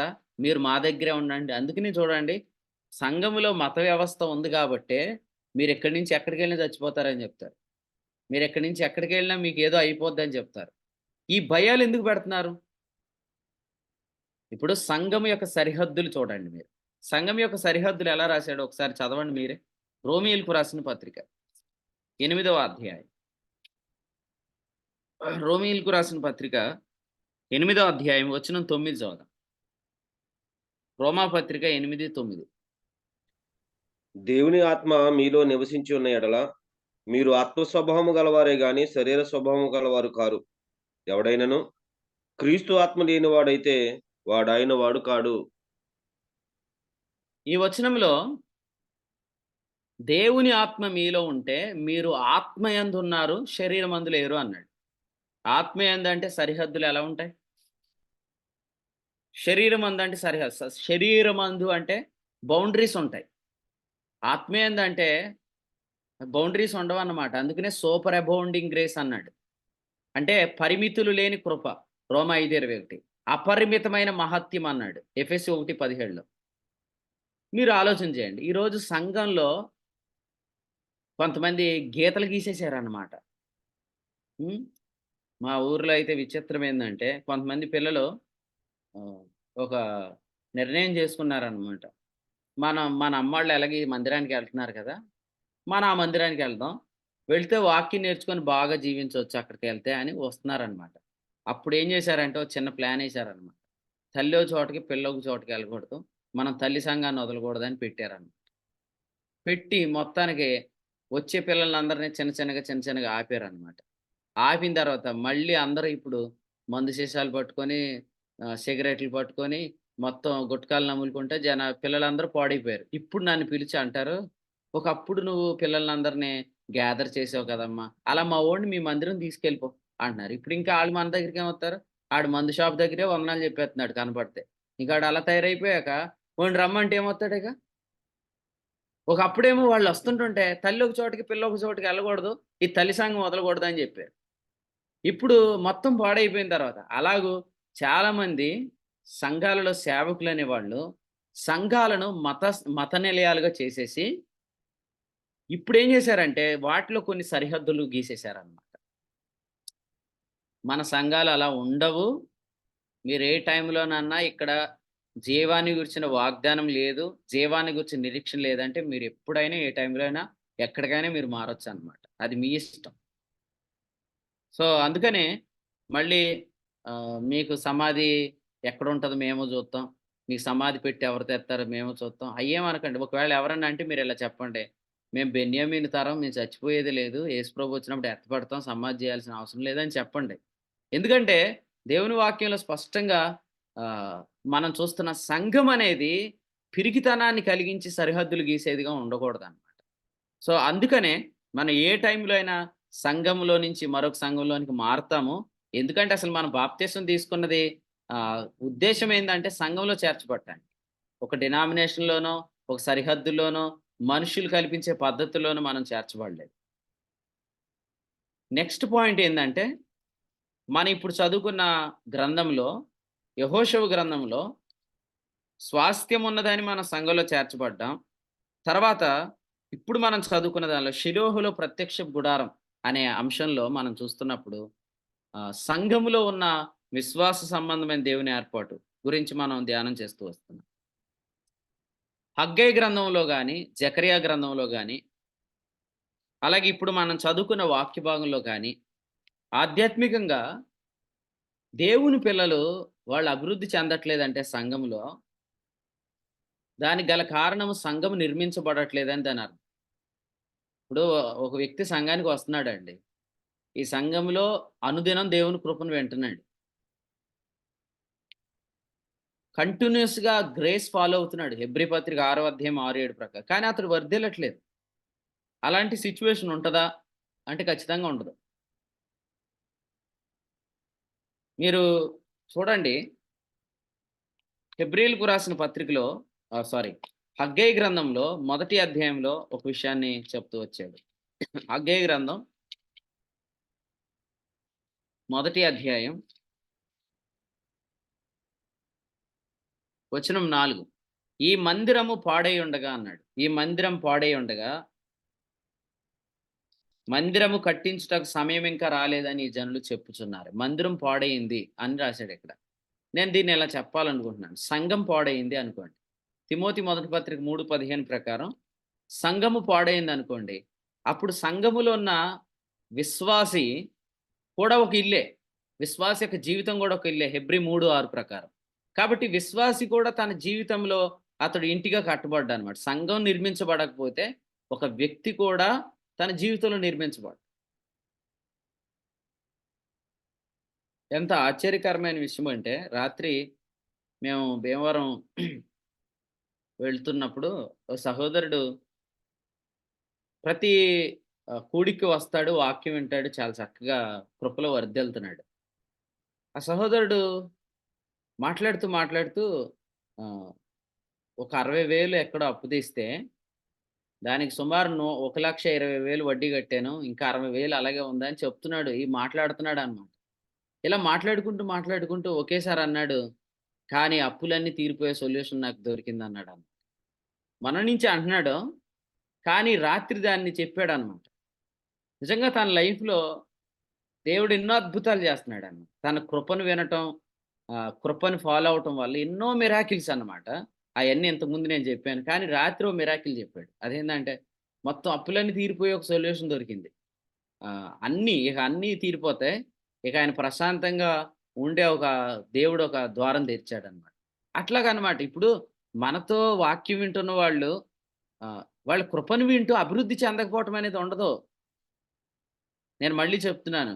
మీ మీ అప్పులు తీర్చుకోవడానికి మీరు చాలామంది ఏం చేస్తున్నారంటే, దేవుని సంఘాన్ని విడిచిపెట్టి, సహవాసాన్ని విడిచిపెట్టి దూరంగా వెళ్ళిపోతున్నారు. బెత్లెహేముని విడిచి మోయాబు దేశానికి వెళ్ళిపోతున్నారని నయోమిని, రూత్‌ని పట్టుకొని నయోమి గురించి మాట్లాడుతూ వచ్చేవాళ్ళు కూడా, వాళ్ళు వాస్తవంగా స్థానిక సంఘాన్ని విడిచిపెట్టి ప్రభువు బల్లకు దూరంగా వాళ్ళు వెళ్ళిపోయి, సంఘము ద్వారా పోషించబడే దానికి దూరంగా వెళ్ళిపోయి, వాళ్ళు ఎందుకు వెళ్ళిపోయారంటే, మా అప్పులు తీర్చుకోవాలని అంటారు. కానీ నేనేమంటానంటే, ఒకవేళ ప్రభువు అవకాశం ఇస్తే, ప్రభువు దగ్గర కనిపెడితే, నువ్వు సంఘానికి దగ్గరగా ఉండాలని వర్తమానం వస్తే, నువ్వు దూరంగా వెళ్ళి సంపాదించేది ఏముండదు. నువ్వు సంఘం దగ్గర ఉంటే ప్రభు ఖచ్చితంగా నీ అక్కర్లన్నీ తీరుస్తాడు. నీ అప్పుల విషయంలో ప్రభు కృప చూపిస్తాడు. ఎందుకంటే నేను చెప్పేది ఏంటంటే, మన లైఫ్‌లో అతిపెద్ద అప్పు తీరిపోయింది. ఇప్పటికీ ఒకటి మీకు తెలుసో లేదో, మన భారతదేశంలో చాలా ధనవంతుడు కూడా శరీరానికి రుణస్థుడు. మీరు ప్రతిరోజు శరీరానికి రుణస్థులు కాకుండా బ్రతుకుతున్నారు. కాబట్టి మనకు పెద్ద అప్పే తీరిపోయింది. పెద్ద అప్పు తీరిపోయినప్పుడు ఈ చిన్న అప్పులు తీరవా? అప్పులు వంక పెట్టి నేను వెళ్ళిపోతానన్నా, నేను వెళ్ళిపోయి మొత్తం డబ్బులు సంపాదించేసి అప్పులన్నీ కట్టేసి అక్కడి నుంచి నీ వెంబడొచ్చేస్తానంటే నువ్వు రావక్కర్లేదు. నేను రానీయడు కూడా దేవుడు. ఎందుకంటే నువ్వు సంఘము ద్వారా పోషించబడనప్పుడు నువ్వు సంఘానికి ఎలాగ రేపొద్దున సహకారవుతావు? నేను అనేది ఏంటంటే, మన మందిరాల్లో వర్తమానాలు చెప్పాల్సిన అవసరం ఎవరికీ లేదు. సంఘక్షేమం విచారించిన వాళ్ళే భారంతో నింపబడి సంఘంతో మాట్లాడాలి. అది రాత్రి వర్తమానం. ఇప్పుడు నువ్వు మెసేజ్ చెప్పాల్సిన అవసరం ఏముంది? మెసేజ్‌లు అవసరమా చెప్పండి? సంఘానికి మెసేజ్‌లు అవసరమా? సంఘానికి మెసేజ్‌లు కాదు అవసరం. సంఘానికి ప్రత్యక్షత అవసరం. నువ్వు వర్తమానం చెప్తానంటున్నావు. వద్దు. సంఘానికి ప్రత్యక్షత చెప్పు. ఎప్పుడు చెప్తావు? సంఘాన్ని గురించిన భారం నీకుంటే. ఎప్పుడుంటది? సంఘానికి నువ్వు సమీపంగా ఉండి, సంఘము ద్వారా నువ్వు పోషించబడితే, ఆ సంఘం యొక్క అవసరతలు నీకు అర్థమవుతాయి. అప్పుడు నువ్వు సంఘంతో సహకరిస్తావు. అంతేగాని నువ్వు సంఘానికి దూరంగా వెళ్ళిపోయి, ఎక్కడో నువ్వు బ్రతుకుతూ, నువ్వు సంఘానికి ఎలా ఉపయోగపడతావు? సో, అది మీరందరూ తెలుసుకోండి. అందుకనే ఎక్కడుండాలి అనంటే నేను ఇలా చెప్తాను. ఎంత వీలైతే అంత ఏ సంఘము ద్వారా మీరు పోషించబడుతున్నారో, ఆ సంఘానికి దగ్గరగానే ఉండండి. పిల్లలు చదువుకోవడానికి తాడేపల్లిగూడెం వెళ్ళిపోవాల్సిన అవసరం లేదు. నేను జగన్నాథపురం నుంచి. నేను శ్రీ చైతన్యలో జాయిన్ అయినప్పుడు ఏలూరులో, అప్పటికి ఏలూరులో సంఘం స్టార్ట్ అయిందనమాట. చాలామంది దురాలోచన వచ్చేసిందనమాట. దురాలోచన ఏంటి? ఇక డానియేల్ గారు పిల్లల్ని తీసుకొని ఏలూరు వెళ్ళిపోతాడు. అక్కడే రూమ్ తీసేసుకొని ఉంటాడు అని. మా నాన్నగారికి అటువంటి దురాలోచన ఏమి లేదు. ఈవెన్ భీమవరం పట్టణంలో కూడా సంఘం ఏర్పడినప్పుడు కూడా మమ్మల్ని తీసుకొని భీమవరం వెళ్ళిపోలే. మేము జగన్నాథపురంలోనే నేను గవర్నమెంట్ స్కూల్‌లోనే చదువుకున్నా. తెలుగు మీడియమే చదువుకున్నా నేను. ఇక్కడే ఉండాల్సొచ్చిందనమాట. కానీ ఈరోజు చాలామంది ఏదో ఒక వంక చెప్పి సహవాసానికి దూరం అయిపోతున్నారు. కానీ మరలా మీరొచ్చినప్పటికి మీరు చాలా కోల్పోయి వస్తున్నారనమాట. కాబట్టి బోయాజు చెప్పినట్లు చెప్తున్నాను. ఇక్కడ మీకు రొట్టెలు దొరికితే ఈ ప్లేస్‌ని విడిచిపెట్టి వెళ్ళొద్దు. ఎందుకంటే ఇక్కడ మీకు అన్నీ దొరుకుతాయి. ప్రత్యక్షపు గుడారం చుట్టూ ఇశ్రాయేలీయుల్ని ఎందుకు దిగమని చెప్పాడంటే, ప్రత్యక్షపు గుడారానికి దగ్గరగా ఉంటే మీరు ప్రత్యక్షతకు దగ్గరగా ఉంటారు. సమూయేలు ఎక్కడ పండుకున్నాడంటే ఇలా రాశాడు. నిబంధన మందసమున్న మందిరంలో పండుకున్నాడని రాశాడు. కాబట్టి మీరు మందిరంలో మందసానికి దగ్గరగా ఉంటే ప్రభువు కూడా మీ ప్రతి సమస్యకు దగ్గరగా ఉంటాడు. ఎందుకంటే ఆయన ఒక వాగ్దానం చేశాడుగా. ఏమన్నాడు? మనం జీవం గల దేవుని ఆలయం, నేను వారిలో నివసించి వారిలో సంచరిస్తానన్నాడు. కొరింథీ 2:6-18. మనం దేవుని మందిరం అయితే ఆయన మనలో సంచరిస్తాడు. ప్రతి విషయాన్ని ఆయన తెలుసుకుంటాడు. ఈరోజు ఎంతమంది ఉన్నారు చెప్పండి మన లైఫ్‌లో ప్రతి విషయాన్ని తెలుసుకున్న వాళ్ళు? మన క్షేమ సమాచారమే అడగరు కొంతమంది. ఎలా ఉన్నారు? ఏం తింటున్నారు? అని అడగరు. ఎందుకంటే వాళ్ళ లైఫ్ కూడా చాలా బిజీగా ఉంది. వాళ్ళ లైఫ్ కూడా చాలా బిజీగా ఉంది కాబట్టి ఎవరు మన గురించి విచారించరు. కానీ మన ప్రభు చూడండి ప్రతి ఉదయం నిన్న రాత్రి కూడా మేము మాట్లాడుకుంటుంటే సందర్భం వచ్చింది. నేను ఉదయం ప్రభు ప్రతి విషయం గురించి మాట్లాడాడు కదా అని అనుకుంటున్నారు. నేను అదే అంటున్నాను. మన ప్రభు ప్రతి విషయాన్ని టచ్ చేసుకుంటూ వెళ్తున్నాడు కదా! మరి నిన్న ఉదయం ఎంతమంది మెసేజ్ మిస్ అయిపోయారు? కొన్ని వర్తమానాలు డైరెక్ట్‌గా వస్తే కొంతమంది వినలేకపోతున్నారనమాట. ఎందుకు? అమ్మో! ప్రభు మాట్లాడేస్తున్నాడు. ప్రభు మాట్లాడే సంతోషమే కదా! కూర్చొని వినండి. ఖచ్చితంగా వినండి. ఎందుకంటే దేవుడు మీ మీ లైఫ్‌లో ప్రతి ఏరియాని టచ్ చేస్తాడు. ఆయన టచ్ చేసిన తర్వాత అది ఇంతకుముందు ఉన్నట్టు ఉండదు. ఆయనలోంచి ప్రభావం వెడలి మీలోకి వచ్చిద్దనమాట. అప్పుడు ఇంతకుముందు మీరు ఎన్నో సంవత్సరాలు తిప్పలు పడిన అంశాలు వితిన్ మినిట్స్‌లో అది సాల్వ్ అయిపోతాయి. సో, మార్క్స్ వార్తలు 5వ అధ్యాయంలో మనం అదే చూస్తున్నాం. ఆయన యొక్క స్పర్శ తగలగానే ఆ స్త్రీలో అనేక సంవత్సరాల నుంచి ఆమె పడుతున్న వేదన ఒక్క క్షణంలో మాయమైపోయింది. దేవుడు అట్టి కృప మీకును దయచేయును గాక. కాబట్టి ఏ సంఘంలో చేర్చబడ్డామో ఆ సంఘానికి మనం సమీపంగా ఉండాలి. మళ్ళీ చెప్తున్నాను. ఆర్థిక సమస్యలు పెద్ద సమస్యలు కాదనుకోండి. 2 నిమిషాలు అనుకోండి. మీకు ఎంత హ్యాపీగా ఉంటదో. ఎందుకంటే మన మన ప్రభువు మనల్ని ఇంత పెద్ద అప్పు నుంచి బయటికి తెచ్చేసాడు కదండీ! ఎంత పెద్ద అప్పు? ఆ గోతిలో ఎన్ని డబ్బులేసినా పూడదనమాట. అంత పెద్ద అప్పుని ప్రభు మన లైఫ్‌లో తీసేసాడు. పాపానికి దాసులం కాదు రోమా 6:6. శరీరానికి రుణస్థులం కాదు రోమాపత్రిక 8వ అధ్యాయంలో 7వ అధ్యాయంలో 8 అధ్యాయాలు రాసుకుంటూ వచ్చాడు. కాబట్టి మనం అసలే అప్పుల గురించి ఆలోచించక్కర్లేదు. అనారోగ్యాల గురించి ఆలోచించొద్దు. ఎందుకంటే ప్రసాద్ పాల్ అన్న ఉన్నాడా? అయితే ఇది నీకే వాగ్దానం. దేవునికి స్తోత్రం. నేను మళ్ళీ చెప్తున్నాను. రోగాలు బాగుపడుతున్నాయి అంటే నేను ఇలా చెప్తాను. అసలు రోగాలన్నిటికంటే భయంకరమైన రోగమే బాగు చేయబడింది కదా! ఇర్మియా 17:9 ప్రకారం హృదయము ఘోరమైన వ్యాధి కలిగింది అన్నాడు. దాన్ని దేవుని మందిరంగా మార్చేశాడు ఆయన. మనమేమనుకుంటామంటే ఈ కాళ్ళ నొప్పులతో నేను ఉండలేకపోతున్నాను బ్రదర్. కొంచెం నా కోసం ప్రార్థన. నేనేం చేశానంటే స్థానిక సంఘంలో ఉన్న ముసలోళ్ళందరిని దర్శించాననమాట. నేను ఉదయం నుంచి నిన్న దగ్గర దగ్గర మధ్యాహ్నం 2 గంటల దాకా మొత్తం వృద్ధాప్యంలోకొచ్చేసి ఇక ప్రభువుని కలుసుకోవడానికి సిద్ధంగా ఉంటున్నారు అన్న వాళ్ళందరినీ 2024కి ఎళ్ళకముందే దర్శిద్దామని ఎళ్ళాననమాట. ఎక్కడికెళ్ళినా అందరూ ఒకటే ప్రార్థన. మమ్మల్ని ఎందుకు ఉంచాడు బాబు, తీసేసుకోమని ప్రార్థన చేయమంటున్నారు. అంటే చాలామంది కోరికేందంటే, మాకు ఈ మోకాళ్ళ నొప్పులు తట్టుకోలేకపోతున్నాం, ఈ నడుము నొప్పి తట్టుకోలేకపోతున్నాం అని. నేనిలా అంటాను, రోగాలున్న శరీరంలో ఉండటానికి మనం ఇంత బాధపడుతున్నాం కదా! కానీ హృదయం అన్నిటికంటే ఘోరమైన వ్యాధి కలిగిన దాన్ని ప్రభు ఏం చేశాడు? ఆలయంగా మార్చేశాడు. అక్కడ ఇప్పుడు పరిశుద్ధాత్ముడు నివసిస్తున్నాడు. కాబట్టి నీ దేహంలో నువ్వు నివసించటం ప్రభు ఖచ్చితంగా నివసించడం కొరకు ప్రతి రోగాన్ని ఆయన బాగు చేయగలడు. క్యాన్సర్ అనేది పాపం కంటే గొప్పదేం కాదు. ఆహ్, తర్వాత ఇక మిగిలిన ఏయైనా షుగర్ గానీ, బీపీ గానీ ఇవన్నీ కూడా పూర్తిగా ఉన్నవి లేనట్టు చేసేత్తాడాయన. ఇది ఆశ్చర్యం అంతే. మీరు, మీరు చదవండి కావాలితే యెషయా గ్రంథం మొదటి అధ్యాయంలో ఏమన్నాడంటే, మీ పాపములు ఎర్రనివైనను కెంపు వలె అవి హిమముగా మార్చబడతాయన్నాడు. అంటే ఆ ఏరియాలో ఇప్పుడు మన లైఫ్ చూడండి. ఎలా మారిపోయిందంటే కొంతమంది పాపం నుంచి బయటకొచ్చారు గానీ, పాపపు మరకలు పోవట్లేదు ఆళ్ళకి. ఎందుకంటే వాళ్ళెళ్ళిన సంఘాల్లో బట్టలు సరిగ్గా ఉతకట్లేదు. మురికి బట్టలే. ప్రశస్త వస్త్రాలు లేవు వాళ్ళకి. కానీ మనకు చూడండి ప్రభువు పాపాన్ని పోగొట్టడం మాత్రమే కాదు, పాపపు మరకలు కూడా పోగొట్టాడు. నేనేమంటానంటే వ్యాధి పోగొట్టడమే కాదు, దాని సింప్టమ్స్ మొత్తం ప్రభు తొలగించేస్తాడు. సో, ప్రభు అట్టి కార్యం చేస్తాడు. ఎందుకంటే మీరు ఇలాగే స్టడీ చేయండి. హృదయాన్ని బాగు చేసినోడు ఈ రోగాన్ని బాగు చేయలేడా? యేసు ప్రభు అడిగిన ప్రశ్నే, నేనేం కొత్త ప్రశ్న అడగలేదు. ప్రభు ఏమన్నాడు? పాపక్షమాపణ సులువా? పక్షవాయువు పోగొట్టడం సులువా అని అడిగాడు. ఏ సులువు? ఖచ్చితంగా పక్షవాయువే సులువు. పాపక్షమాపణ కలిగించినోడు పక్షవాయువు బాగు చేయలేడా? అందుకనే ఫస్ట్ పాపక్షమాపణ కలిగించి, ఆ తర్వాత పక్షవాయువుని బాగు చేశాడు. కాబట్టి మీ లైఫ్‌లో ఖచ్చితంగా ప్రభు రోగాల విషయంలో సొల్యూషన్ చెప్తాడు. అలా కాదండి.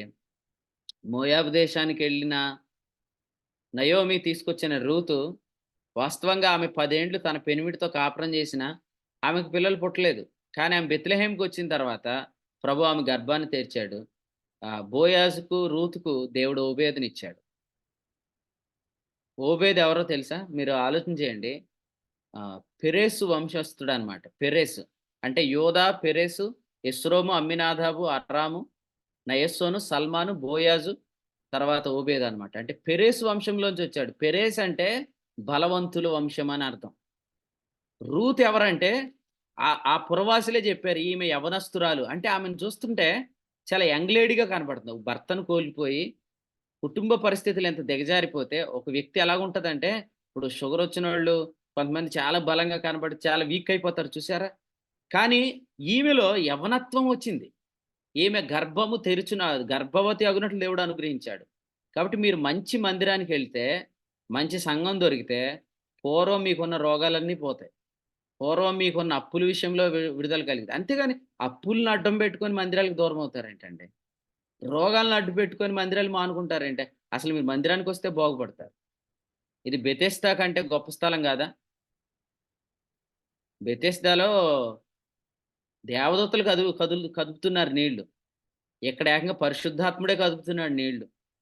దేవదూతల కంటే శ్రేష్టమైన నిబంధనలో మనమున్నాం. శ్రేష్టమైన లోకంలో మనమున్నాం. కాబట్టి మీరు మందిరానికొచ్చినప్పుడు బెతెస్దా కంటే శ్రేష్టమైన స్థలానికి వెళ్తున్నామనే ఎక్స్‌పీరియన్స్‌తో రావాలి. వచ్చినోడు మళ్ళీ పరిపెత్తుకొని ఎళ్ళటమే తప్ప, వచ్చినోళ్ళ మీద నడుము మీద ఎటువంటి భారాలు ఇక్కడ మోపబడవు. కాబట్టి వీలైతే తణుకు కూడా మీరు నలుగురు ఒకడిని మోసుకొచ్చేయండి. ఖచ్చితంగా యేసుప్రభు వాడిని బాగు చేసి పంపిస్తాడనమాట. కాబట్టి మేము బాలేదు రామంటే, అసలు బాగోపోతేనే రావాలిరా బాబు అది హాస్పిటల్ అని చెప్పాలి. మాకు తలకాయ నొప్పి లాంటి సమస్యలున్నాయంటే, సమస్యలుంటేనే రావాలి. అక్కడ న్యాయాధిపతులున్నారు. అక్కడ న్యాయాధిపతి ఉన్నాడని చెప్పి తీసుకురావాలి. అందుచేత మన సంఘాలు సమస్యకు కేంద్రాలు కాదు. గుర్తుపెట్టుకోండి. ఈ సంఘాలు సమస్యకు కేంద్రాలు కాదు. ఇవి నిరీక్షణ ద్వారాలు. మనం ఆలోచన చేస్తున్నప్పుడు ప్రతి వ్యక్తికి కూడా ఇక్కడ నిరీక్షణ కలుగుతుంది. యోహాను 10:10 సమృద్ధి అనే జీవం కలుగుతుంది. ప్రభు బాగు చేస్తాడు. నేను మళ్ళీ చెప్తున్నాను. ఈరోజు చాలామంది జనాలు ఎలా వస్తారో కూడా సీక్రెట్ చెప్పాడు. మీకు ఎవరికైనా ఎక్కువ మంది జనాలు రావాలి, వాళ్ళకి మనం ఎక్కువ వాక్యం చెప్పాలా, వాళ్ళు బలపరచాలని ఆశ ఉంటే నేను ఇలా చెప్తాను. యోహాను సువార్త 6వ అధ్యాయం మొదటి వచనం చదవండి ఒకసారి. యోహాను సువార్త 6వ అధ్యాయం మొదటి వచనం. ఇస్కరియోతు యోధాలాగా ఉండకండి. మీటింగ్ అవగానే ప్రార్థనకు ముందు వెళ్ళిపోవటం, తర్వాత వాక్యం మధ్యలోంచి వెళ్ళిపోవటం, అటువంటివి చేయకండి. అటు తర్వాత యేసు తిబెరయ సముద్రము అనగా గలిలయ సముద్రం దాటి అద్దరికి వెళ్ళాను. రోగుల ఎడల ఆయన చేసిన సూచక్రియలను చూసి బహుజనులు ఆయనను వెంబడించిరి. బహుజనులు ఎందుకు వచ్చారు? రోగుల ఎడల ఆయన చేసిన సూచక్రియలు. రోగుల ఎడల ఆయన చేసిన సూచక్రియలు ఎక్కడెక్కడ చేశాడు? ఒకటి, ప్రధాని కుమారుని బాగు చేశాడు, అది 2వ సూచక్రియ. 3వ సూచక్రియలో ఆయన బెతెస్దా కోనేటి దగ్గర బహుకాలం నుండి పడి ఉన్నవాడిని బాగు చేశాడు. ఈరోజు మన మందిరానికి ఎక్కువ మంది ప్రజలు వచ్చి 5 రొట్టెలు 2 చేపలు తినాలంటే, అంటే అపోస్తలుల బోధ అంటాం. 5 రొట్టెలు 2 చేపలు అంటే 5గురు అపోస్తలులు అనమాట. అపోస్తలుడైన పౌలు, పేతురు, యాకోబు, యోహాను, యోధ. ఈ 5గురిలో 2 చేపలు పట్టేవాళ్ళు ఉన్నారు. ఒకటి పేతురు, 2 యోహాను. సో ఈ అపోస్తలుల బోధ ఎక్కువ మంది వినాలని ఆశపడితే మన సంఘాలు స్వస్థతకు కేంద్రాలుగా ఉండాలి. పలానా సంఘానికి వెళ్తున్నానన్నా, ఇదివరకు బాగుండేది కాదు, కానీ ఇప్పుడు నాకు బాగుందని చెప్పాలన్నమాట. ఎందుకంటే దైవభక్తికి అనుగుణ్యమైన బోధ ఆరోగ్యకరమైన బోధ. మీకు టెన్షన్స్ తగ్గిపోతే ఆటోమేటిక్గా అన్ని అనారోగ్యాలు పోతాయండి. టెన్షన్స్ ఎప్పుడు పోతాయి? ట్యాబ్లెట్లు వేసుకుంటే టెన్షన్ పోద్దని ఎవరైనా చెప్పండి ఒకసారి, నేను మీతో మాట్లాడతాను 2 నిమిషాలు. నేను సిస్టర్ గారు చూపిస్తుంది అనమాట. ఆవిడ ట్యాబ్లెట్లు చూస్తే మనకే కళ్ళు తిరుగుతున్నాయి. అన్ని ఉన్నాయి, ఇన్ని ఎప్పుడు మింగుతుందో ఏంటో అనుకున్నాను. కొంతమందికి బోల్డ్ అని ట్యాబ్లెట్లు ఉన్నాయి, కానీ దేర్ ఈజ్ నో రెస్ట్. ప్రభు ఏమంటున్నాడంటే, ప్రయాసపడి భారం మోస్తున్న సమస్త జనులారా నా యొద్దకు రండి. మత్తయి 11:29, నా యొద్ద నేర్చుకొనుడి మీకు విశ్రాంతినిస్తానన్నాడు. ఇప్పుడు చూడండి, ఇంతకు ముందు ఉన్నంత షుగర్ లేదు, ఇంతకు ముందు ఉన్నంత బీపీ లేదు, ఇంతకు ముందు ఉన్నంత హెల్త్ ప్రాబ్లమ్స్ లేవు. ఎందుకంటే మన లోపల నుంచి రెస్ట్ అనేది ఆటోమేటిక్గా మనల్ని బాగు చేసేస్తుంది అనమాట. ఎవరి గుండె ఆరోగ్యంగా ఉంటుందో వాళ్ళకి హెల్త్ సరిగ్గా ఉంటుంది. గుండె సరిగ్గా ఉండాలంటే గుండెకిని ఈ నెత్తికి కనెక్షన్ ఉందన్నమాట. నెత్తిలో వ్యాధి లేదనుకోండి, గుండె బాగుంటుంది.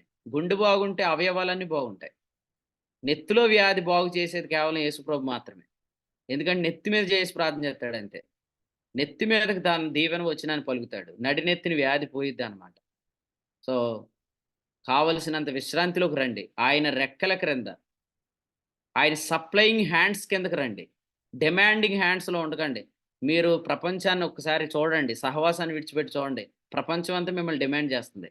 అందుకని నెత్తిలో మొత్తం వ్యాధి వస్తుంది అనమాట. గుండె బలహీనం అయిపోతుంది. ఎక్కడ చూసినా దెబ్బలు ఎలా తగులుతాయి చెప్పండి? ఎక్కడ చూసినా రోగాలు, పచ్చిపుండ్లు అన్నాడు కదా. ఆ తర్వాత ఏం రాశాడు? అవి మెత్తన చేయబడలేదు అని రాశాడు. పిండబడలేదు అన్నాడు, కట్టబడలేదు అన్నాడు. దెబ్బలు ఎలా తగులుతాయి అంటే, అనుకోకుండా ఏదో తన్నామండి, అనుకోకుండా పడిపోయిన దెబ్బ తగిలింది. దాన్ని కట్టేది ఎవరు అనుకున్నారు? దాన్ని బాగు చేసేది ఎవరు అనుకున్నారు? మనలో ఉన్న ఇమ్యూన్ సిస్టమ్ అన్నమాట.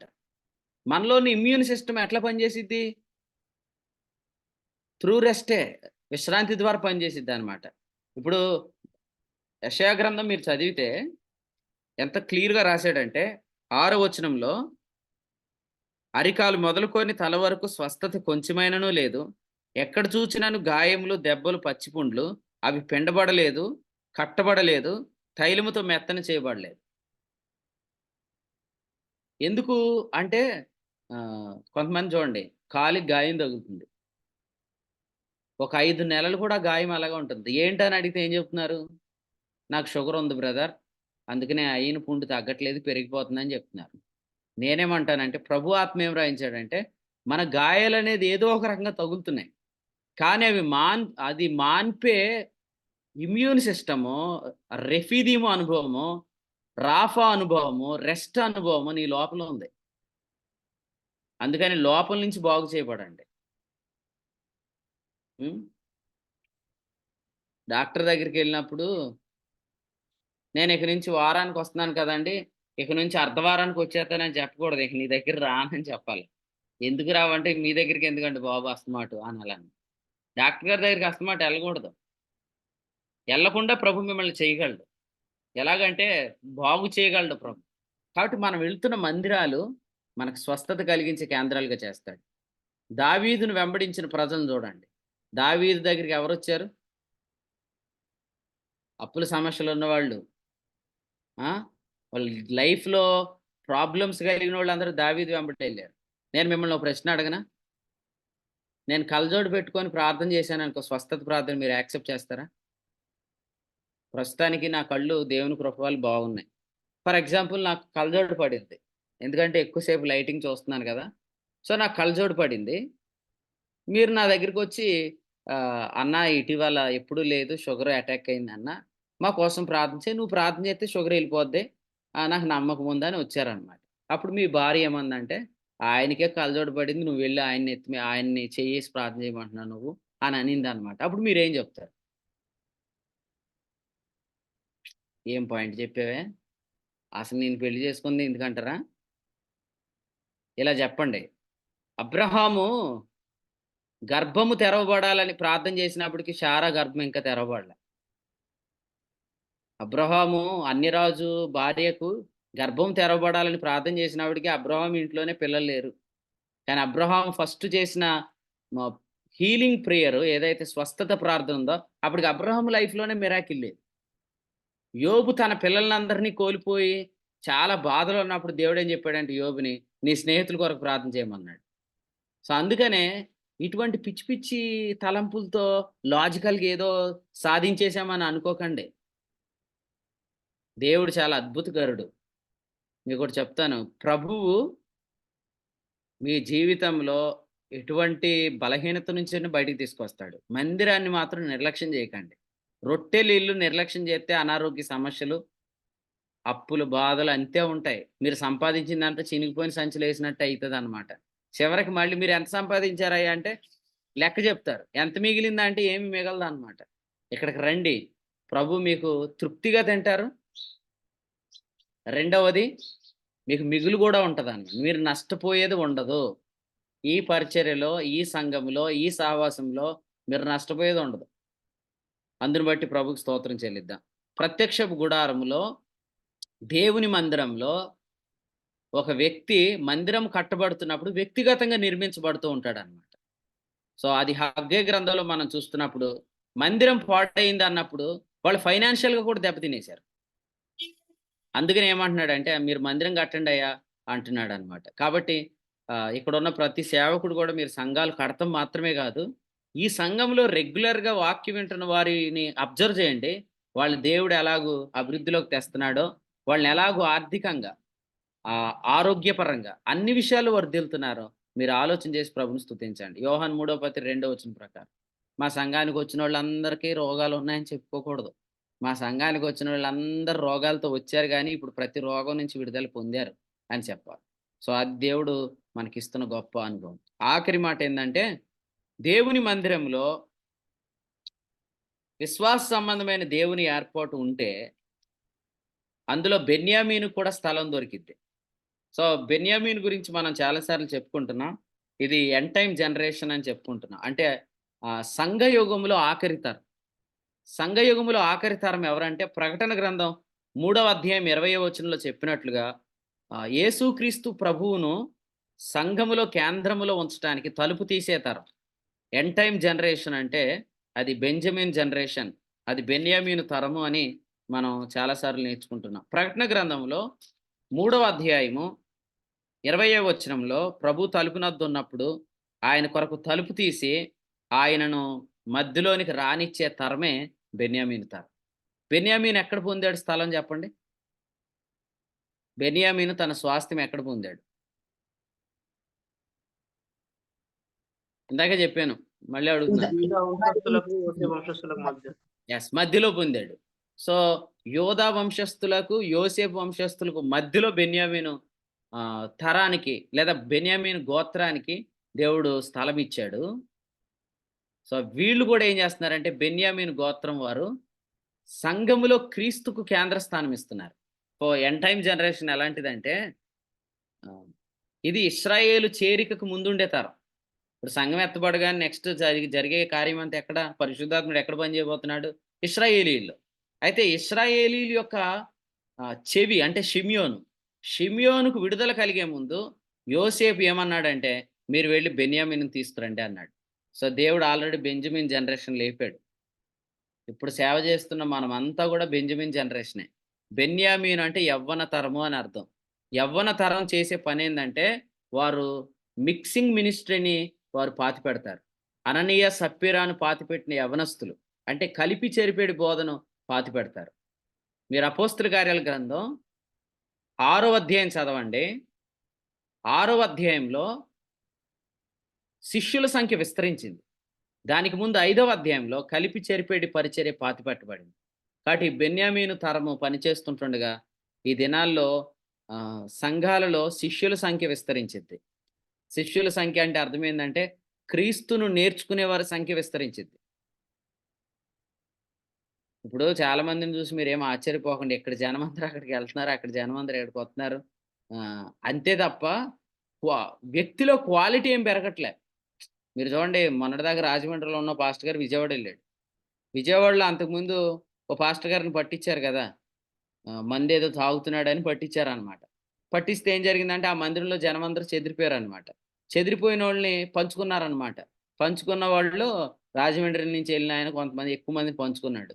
ఇప్పుడు ఆయన ఏమంటున్నాడు, ఒక్క సంవత్సరంలోనే మందిరం పట్టణంత జనాన్ని నేను సంపాదించాను అంటున్నాడు. వీళ్ళందరూ ఇంకో చోట నుంచి ఇక్కడికి వచ్చారు. అలాగే మీరు సంపాదించరు. మీరు ఎలా సంపాదిస్తారంటే, మీ దగ్గరికి ఏ వ్యక్తి వచ్చినా ఆ వ్యక్తి ఇంతకుముందు గ్రహింపు లేనోడు, ఇప్పుడు గ్రహింపులోకి వచ్చాడు. గ్రహింపులోకి రావటమే కాదు, ఆ వ్యక్తి ద్వారా నూతన ఆత్మలు రక్షించబడుతున్నాయి. కాబట్టి ఈ బెన్యామీను తరం సంఖ్యను పెంచుకోవటం కాదు, శిష్యుల సంఖ్యను పెంచుకుంటుంది. అందును బట్టి ప్రభుకు స్తోత్రం చెల్లిద్దాం. ఈ తరంలో బెన్యామీను మీరు ఆలోచించేయండి. బెన్యామీను తరం అందరికంటే చిన్న గోత్రం అన్నమాట. బెన్యామీను కూడా చిన్నవాడే. కానీ బెన్యామీను తరం పనిచేస్తే శిష్యుల సంఖ్య బహుగా విస్తరించింది. ప్రభు పాదాల యొద్ద కూర్చోండి ఆయన సంగతులు నేర్చుకునే వారి సంఖ్య బాగా విస్తరించింది. కాబట్టి క్రీస్తునందు నిరీక్షిద్దాం. ఒకప్పుడు క్రీస్తుకు సత్రంలో స్థలం లేదు. అలాగే ఆ మధ్యకాలంలో బెన్యామీను తరానికి కూడా సంఘాల్లో స్థలం లేదు. కానీ ఇప్పుడు స్థలం అంతా మందే. ఎందుకంటే తరం మందే కదా, కాబట్టి స్థలం మందే. కాబట్టి దేవుడు కావలసినంత చోటు మనకి ఇస్తాడు. మనమైతే బలంగా పరిచర్య చేయాలి. ఈ బెన్యామీన్ తరం గురించి వ్రాస్తూ వచ్చిన సంగతులు మీరు ధ్యానం చేయండి. బైబిల్లో ఎక్కడైనా కూడా బెన్యామీన్ గురించిన ప్రస్తావన వచ్చిందంటే దేవుడు భవిష్యత్తును గురించి బెన్యామీన్ విషయంలో మాట్లాడుతున్నాడు. ఒక మాట నేను చెప్పి ముగిస్తాను.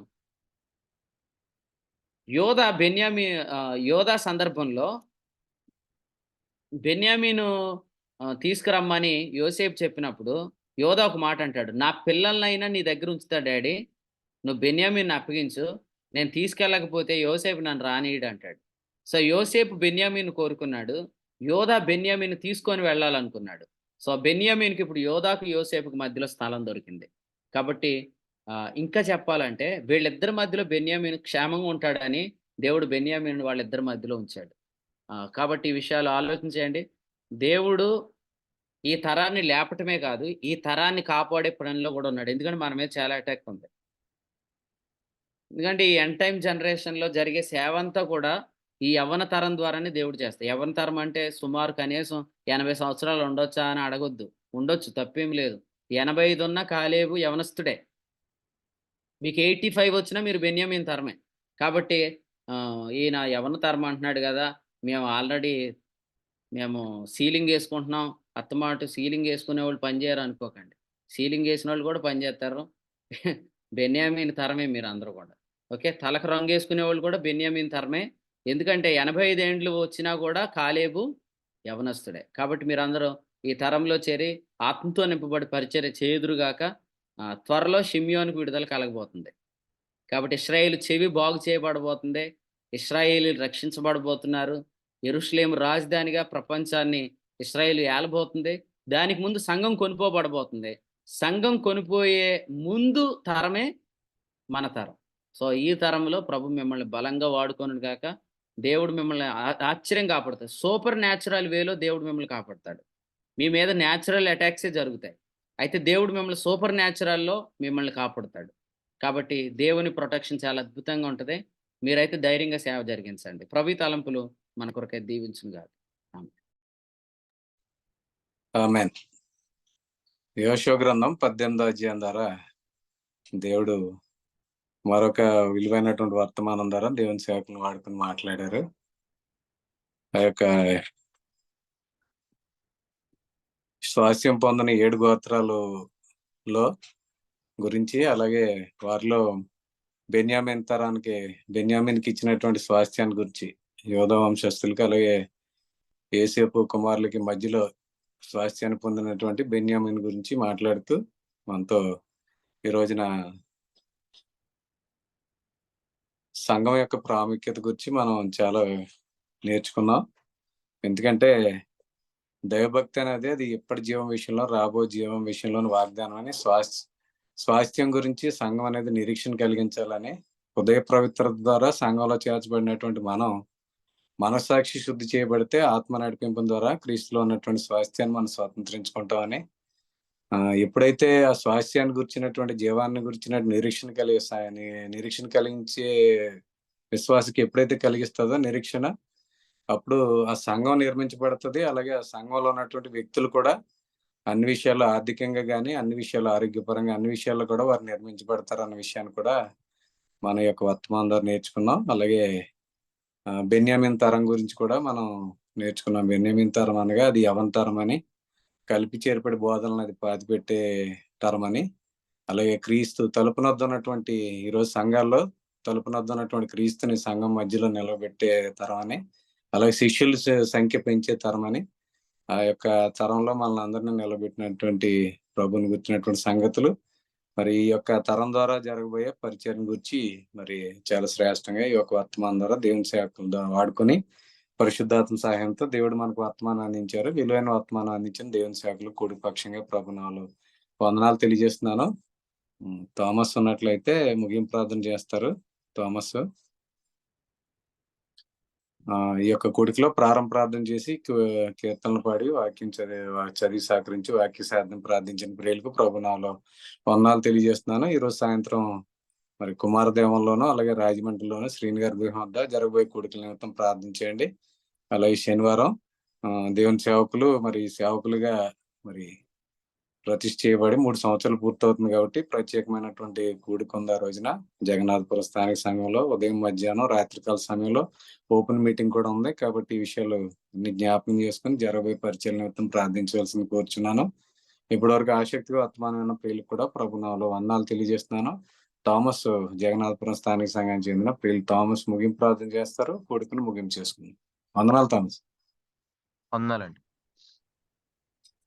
సర్వకృపణేది మా ప్రభా, దయగల మా తండ్రి, మీకు ఘనమైన అత్యున్నతమైన పరిశుద్ధమైన నామాన్ని బట్టి వేలాది వందనాలు చెల్లిస్తున్నాం. ఈ యొక్క ఉదయకాల సమయాన్న మీ యొక్క పాసన్నిధిలో చేరి ఉదయాన్నే మీ కృపను కూర్చి వినడానికి, మా దినములన్నీ మేము ఉత్సహించి సంతోషించడానికి మీ కృప మహదేశ్వర్యం ఎంతో, నేను మీరు ఎప్పటి కాలం ముందు మీరు కనపరిచే మీ యొక్క నీతి ఎంతో, నేను మీ యొక్క మహావాత్సల్యం ఎంతో మేము నేర్చుకోవడానికి, మీ యొక్క వైశాల్యాన్ని మేము సంఘంగా కూడి నేను మీరు తెలియబడాలని ఉద్దేశించిన నానా విధములైన జ్ఞానాన్ని మేము నేర్చుకోవడానికి మీరు మమ్మల్ని నేను ఏర్పరచుకున్నందుకు, మీ యొక్క వాక్య ప్రత్యక్షతను మీ యొక్క దాసునికి అందించి మీరు మాతో మాట్లాడిన వర్తమాన వాక్యాన్ని బట్టి, మీరు మాకు అనుగ్రహించిన వాగ్దానాలన్నిటి బట్టి, నేను సంఘంలో మీరు మమ్మల్ని చేర్చిన విధానాన్ని బట్టి, నేను సంఘం యొక్క ప్రాముఖ్యతను, బెన్యామీను తరం యొక్క ప్రాముఖ్యతను, లేఖనాల ప్రాముఖ్యతను మీరు మరొకసారి మాకు జ్ఞాపకం చేసిన విధానాన్ని బట్టి వందనాలు చెల్లిస్తున్నాం. నేను యేసు ప్రభు అని నోటితో ఒప్పుకోవడం ద్వారా నేను మీరు అనుగ్రహించిన పాప క్షమాపణను బట్టి, అమూల్యమైన నీతిని బట్టి వందనాలు చెల్లిస్తున్నాను.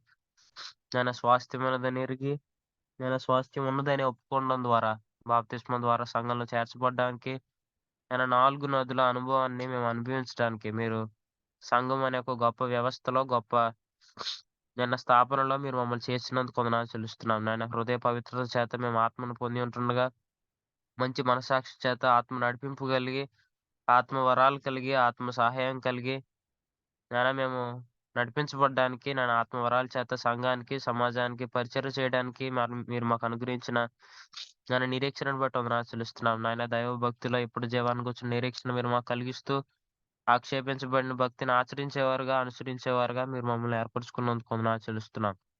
నాయన శిలోహలో ప్రత్యక్షపు కూడా అమర్చబడినట్టు, నాయన మీరు మాకు సంఘాలలో మీరు ఉంచిన విశ్వాస సంబంధమైన దేవుని ఏర్పాటును బట్టి, నాయన ఎప్పటి జీవనం కూర్చున్న వాగ్దానాలను, ఎప్పటి జీవనం కూర్చున్న నిరీక్షణను, వర్తమాన వాక్యాలతో జీవించే అనుభవాలను మీరు మాలో కలిగిస్తున్నందుకు వందనాలు చెల్లిస్తున్నాం. నాయన మందిరం పాడైతే మనుషులు పాడైనట్టే అని, మనుషుల పరిస్థితులు పాడైనట్టే అని మీరు మరొకసారి హెచ్చరించినందుకు మీరు మాకు అనుగ్రహించిన వర్తమానాన్ని బట్టి వందనాలు చెల్లిస్తున్నాం. నాయన మేమున్న సంఘాలు క్షేమాభివృద్ధి చెందుతుండగా, ఆ సంఘంలో చేర్చబడిన వ్యక్తులు, ఆ సంఘం ద్వారా నాయన మీ యొక్క ప్రేమను, సంఘం ద్వారా మీ యొక్క వర్తమానాన్ని పొందుకుంటున్న వ్యక్తులు కూడా కట్టబడుతున్నారని, క్షేమాభివృద్ధి చెందుతున్నారని మీరు మా ముందు ఉంచిన ఉదాహరణను బట్టి, నాయన మీరు మా యొక్క జీవితాల్లో మీరు జరిగిస్తున్న కార్యాలను బట్టి వందనాలు చెల్లిస్తున్నాం. మీకు వాక్యాన్ని దినదినాలకు నాయన గుర్తుల బలం చేత, సూచక్రియల బలం చేత, మాత్కార్యాల బలం చేత మీరు స్థిరపరుస్తున్నందుకు వందనాలు చెల్లిస్తున్నాం. నాయన మీరు వాక్యం ఇస్తున్న నాయన కొలది నాయన వెనువెంట జరుగుతూ వచ్చిన సూచక్రియల ద్వారా వాక్యాన్ని స్థిరపరుస్తున్నందుకు, నాయన మీరు ఇక ముందుకు అలాగ జరిగిస్తారని మాలో మీరు కలిగిస్తున్న నిరీక్షణను బట్టి, నాయన విస్తారంగా నిరీక్షణ గలవారవడానికి మీరు మాకు అనుగ్రహిస్తున్న నిరీక్షణ వచనాలను బట్టి, ఆశీర్వచనాలను బట్టి, దీవెన వచనాలను బట్టి మరొకసారి వందనాలు చెల్లిస్తున్నాం. నాయన పాపములు క్షమింపబడినవని, నాయన మీరు పాప క్షమాపణను సులభంగా అనుగ్రహించిన మీరు, నాయన 91వ కీర్తనలో ఉన్న సంరక్షణను, భద్రతను మీరు మాకు అనుగ్రహిస్తారని, ఇప్పటి జీవానికి వచ్చిన నిరీక్షణలో, ఇప్పటి జీవానికి వచ్చిన వాగ్దానంలో, మేము అనుభవించే రక్షణ స్వాస్థ్యంలో నాయన భద్రత ఉన్నదని, ప్రమాదాల నుండి రక్షణ ఉన్నదని, నాయన దీర్ఘాయువు ఉన్నదని మీరు మాకు వాగ్దానం చేసినందుకు, రోగాల నుంచి స్వస్థత, సంపూర్ణ విడుదల ఉందని, నాయన కుటుంబం విషయంలో, పిల్లల విషయంలో సంపూర్ణమైన ధైర్యం మీరు అనుగ్రహిస్తారని మరొకసారి మీరు ఆదరించే మాటలను, హృదయానికి నిరీక్షణ కలిగించే మాటలను, దేవుని మర్మమైన క్రీస్తుని బయలుపరచడం ద్వారా నాయన మాకు అనుగ్రహించినందుకు వందనాలు చెల్లిస్తున్నాం. నాయన యోధా గోత్రానికి, యోసేపు గోత్రులకు మధ్య స్వాస్థ్యం అనుగ్రహించబడిన బెన్యామీను గోత్రాన్ని గురించి మీరు మాట్లాడిన విధానాన్ని బట్టి వందనాలు చెల్లిస్తున్నాం. నాయన అననీయ, సప్పీరా నాయన కలయికను నాయన కలిపి సరిపోయే అనేకులను, నాయన వారి యొక్క పరిచర్యను, నాయన సంబంధమైన పరిచర్యను, చంపే అక్షర సంబంధమైన పరిచర్యను, పాతిపెట్టే తరాన్ని మీరు లేపుతున్నందుకు వందనాలు చెల్లిస్తున్నాం. నాయన బెన్యామీను యెహోవాకు ప్రియుడు, అతడు ఆయన భుజముల మధ్య నివసించును, అతడు సురక్షితంగా నివసించునని మీరు బెన్యామీను గురించి ఆశీర్వచనాన్ని మోషే నోట ఉంచినందుకు వందనాలు చెల్లిస్తున్నాం. నేను మరొకసారి మీరిచ్చే ప్రతి వర్తమానంలో బెన్యామీను తరాన్ని గురించి, నేను విశ్వాస సంబంధమైన పరిచర్లో మీరు వాడుకుంటున్న పరిచారకులను గురించి మీరు చెప్తున్నందుకు వందనాలు చెల్లిస్తున్నాం. సత్యానికి జతపనివారుగా, సత్యానికి సహకారులుగా ఉన్న సహోదరులందరిని బట్టి, ప్రియులందరిని బట్టి వందనాలు చెల్లిస్తున్నాం. ఇక బెన్యామీను తరంలో మీరు మమ్మల్ని ఉంచినందుకు, నేను క్రొత్త నిబంధనకు మధ్యవర్తి అయిన, ధర్మశాస్త్రానికి సమాప్తి అయిన క్రీస్తును ప్రకటించడానికి, ఆయన మేము ప్రచురం చేయడానికి, ప్రత్యక్షను పొంది నాయన సంఘానికి పరిచర్యలు చేయడానికి నాయన మీరు ఇచ్చిన భాగ్యాన్ని బట్టి వందనాలు చెల్లిస్తున్నాం. మరొకసారి ఆయన మీరు దినదినం మమ్మల్ని దర్శిస్తున్నట్టు ఈ దినం మీరు ఉదయం మమ్మల్ని దర్శించి మీరు మమ్మల్ని ప్రేమిస్తున్నారని మరొకసారి మీరు నిరూపించుకున్నందుకు, మరొకసారి మీరు మమ్మల్ని ప్రేమించి మమ్మల్ని మీరు కనుపరుచుకున్నందుకు, మీరు మాకు ఇచ్చిన ఆశీర్వచనాలన్నిటి బట్టి వందనాలు చెల్లిస్తున్నాం. సంఘాలలో సమాజంలో మేము వాడబడడానికి మీరు మాకు అనుగ్రహించిన అత్యధికమైన అమూల్యమైన వాగ్దానాలను బట్టి మరొకసారి కృతజ్ఞతాస్తుతులు చెల్లిస్తూ, ఆయన కూడికి నడిపించిన వారిని, ఆయన కీర్తనలు సహకరించిన వారిని, వర్తమానం అందించడానికి మీకు దాసుని బలపరిచిన విధానాన్ని బట్టి, నేను వాక్యం వినడానికి, నేను వాగ్దానాలు పొందుకోవడానికి, జీవించడానికి మీరు మాకు అనుగ్రహించిన ఆత్మ నడిపింపుని బట్టి, ఆత్మ సహాయాన్ని బట్టి మరొకసారి కృతజ్ఞతాస్తుతులు చెల్లిస్తూ, ఈ దినమంతా వాక్యం చేత, ఆ వాక్యాన్ని ధ్యానం చేయడం చేత జీవించడానికి మీరు మాకు మెండుగా ఆత్మ సహాయాన్ని దయచేయమని మా ప్రభును, మా ప్రాణుడైన యేసుక్రీస్తు వారి నామం పేరట స్తుతించి, ప్రార్థించి, బ్రతిమాలు వేడుకుంటున్నాం మా ప్రియ పరలోకపు తండ్రి. ఆమేన్.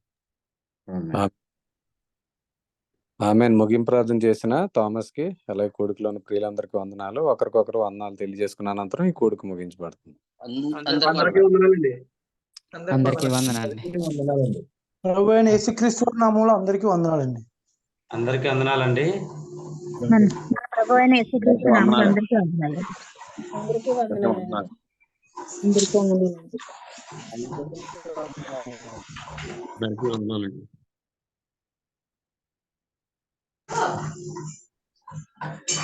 ఆమె